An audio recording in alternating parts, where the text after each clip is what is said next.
बड़ा सुंदर सुंदर गीत सुनने की मिला। नैहा से जब ससुरा गईलू भता संकारा गईलू कई बजे दिया बताइलू वही बताया ना कि सोना जी का हम चाहे जहाँ बुलाई थी चाहे जहाँ बुलाई थी हम कह रही थी सोना चली जाओ ये भाई ऐसे सारे हम बदलाव नहीं किया नहीं थी वैसे तो खिलाफ ना बात नहीं हो लेकिन मुसाफिर बात पढ़ते में हां ज्यादा दिक्कत करबा भाग दिक्कत ही होई सही है आई बड़ा बढ़िया विराह सुनने की मिला कि आज शक्ति से ब्रह्मा विष्णु महेश पैदा हुए।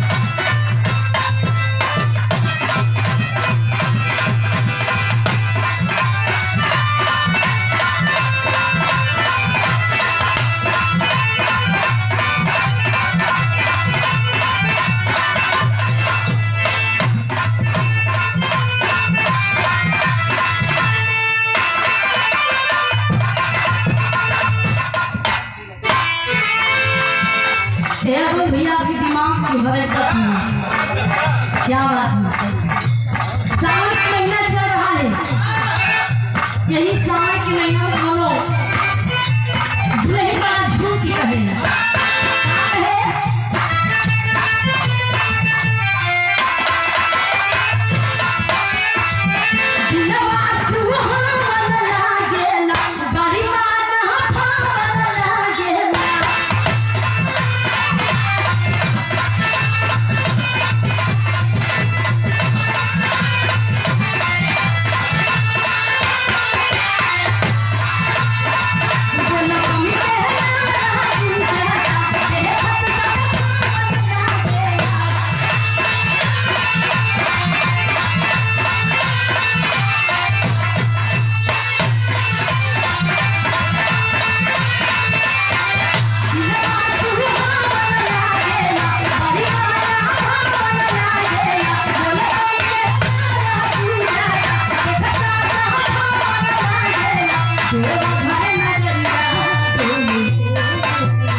राजस्व विभाग ये क्या प्रति के सम्मान के सुन सब भैया लोगों के प्रणाम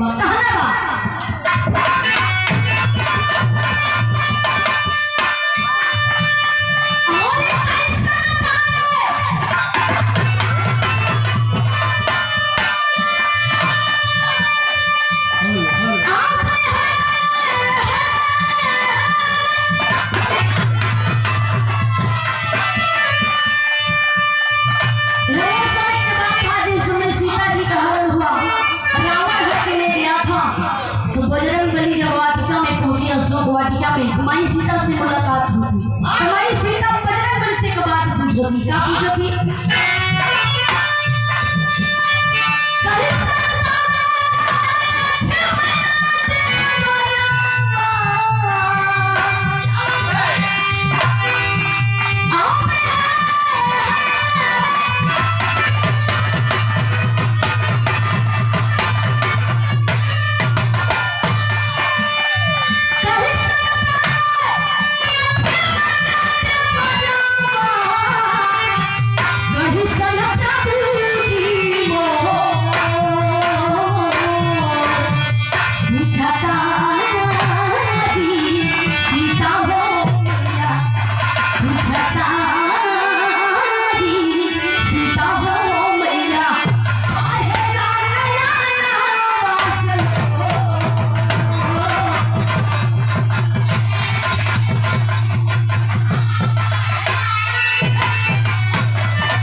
अब मास्टर भैया कुछ बजा ले झटके में।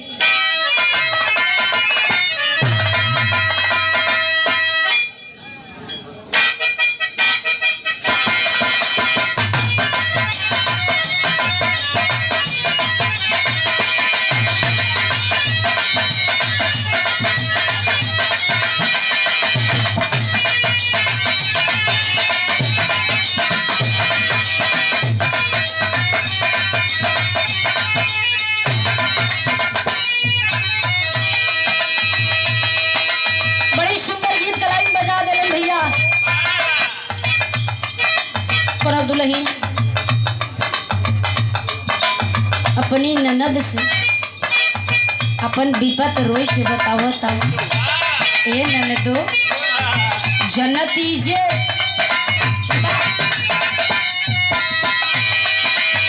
जन्नती जती कुली पर सैया जी लो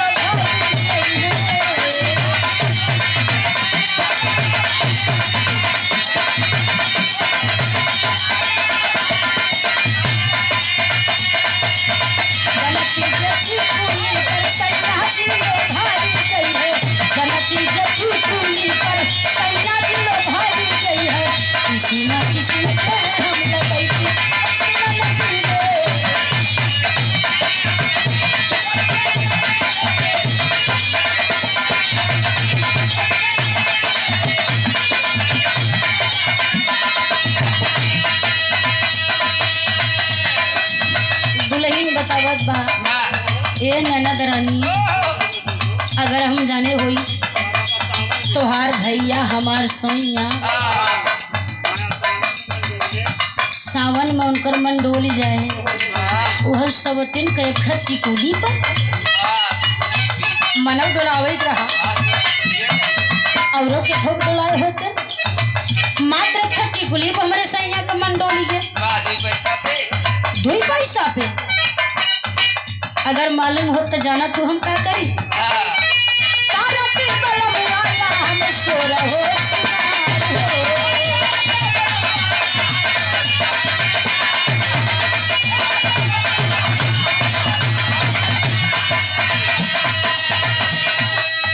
छप्पन छोरी 72 भाला आएगा कलाकार छिभैया वाला जियो बहादुर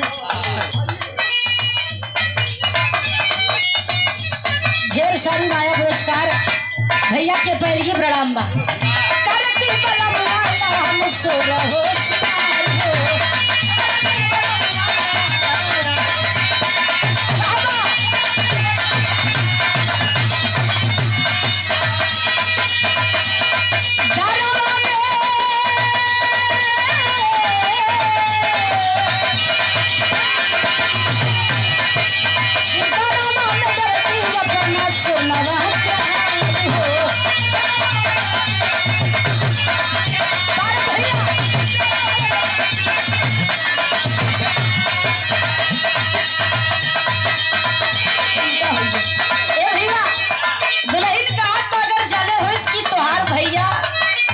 टिकुली पलो भाई जही हम 24 घंटा सोरा सिंगारे भिड़ान रही, न गोबर करीत न कंडिल करीत न चूल्हा पोतीत न खाना बना के खियाई, न बूढ़ा बुढ़ऊ का सेवा करी सिंगारे पटारे भिड़ान रही। कहत बेचारी ये ननदो जन्नती जे झुका पर झुक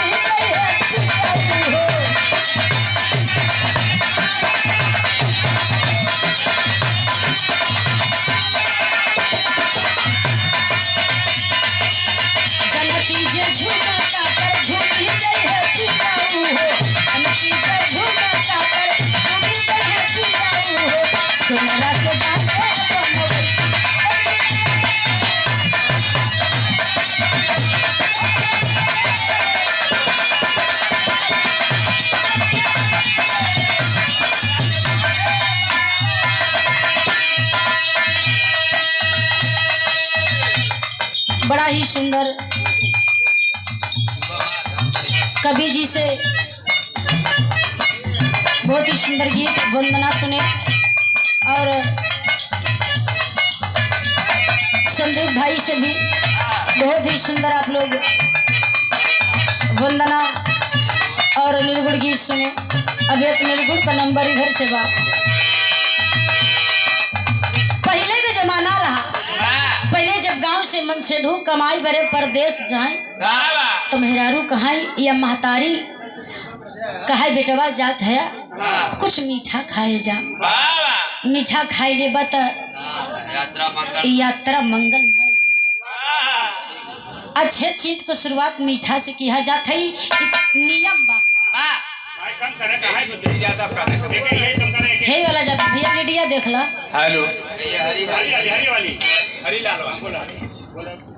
हेलो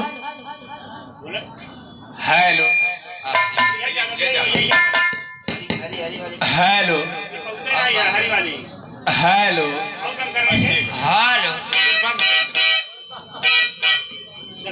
हेलो ए भैया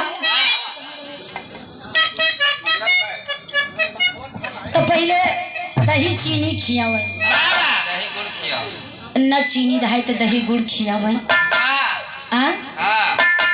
ओकरे बाद चेंज होई ओकरे बाद का आई भैया चुम्मा लगी यात्रा बना बारे सैया का करबा गीत बा मनोरंजन बा आज वाला रोटी बोल बारे भैया तो धुन तरस बा। दुल्हन समझावा तो परदेश जाए से पहले उठलाली में रोटी बोल के खाई का करबा चुम्मा ले राजा जी बनी जाए जतारा बारे भैया। लेकिन कोनो दुल्हन समझावत बसैया बल जात है तो ठीक बा। सुना हम कहाँ कहाँ तू जा सकत है। बम्बई चला जाया वहाँ लॉकडाउन नहीं बा, चालू है ये बा केरल से बारह भैया कमाई के बाद चाहे बम्बई चला जाए चाहे दिल्ली चला जाए, पूना सूरत गुजरात दिल्ली अहमदाबाद चला जाया, लेकिन बस एक ही देश से जिन जाया, एक ही दिशा जिन जाया।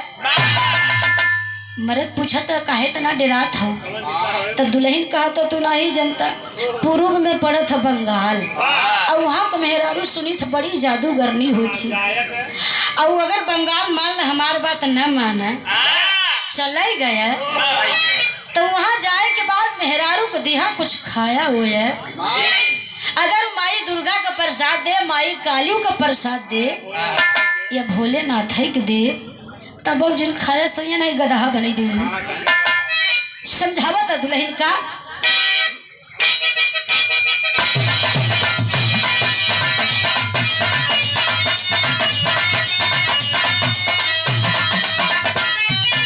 यह कहले बा अरे मामा कइली पुरु बाबा नजरिया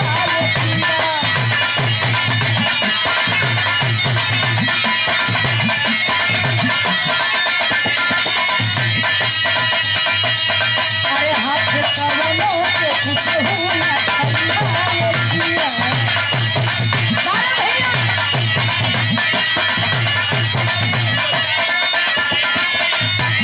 मना कहिली पुरु बाबा नजरिया पिया हाथ कवनो के कुछ हो ना खलिया पिया अरे बना मुँह के गिरल सब बन रे बन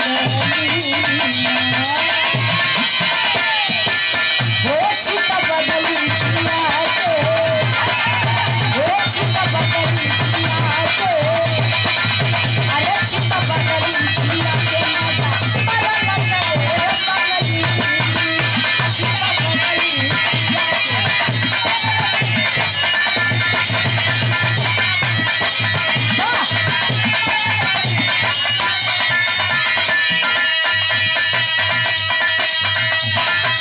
बतावा तो सैया पुरनिया दादा हरे बतावा थी कि पहले के जमाना में जे चला गवा उ लौट के नहीं आ।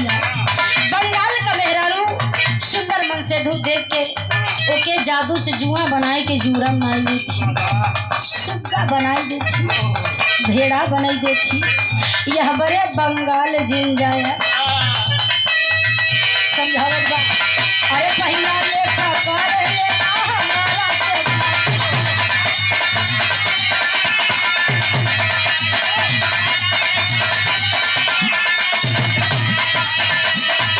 मांगी लाच प्यार दे मुँह पायल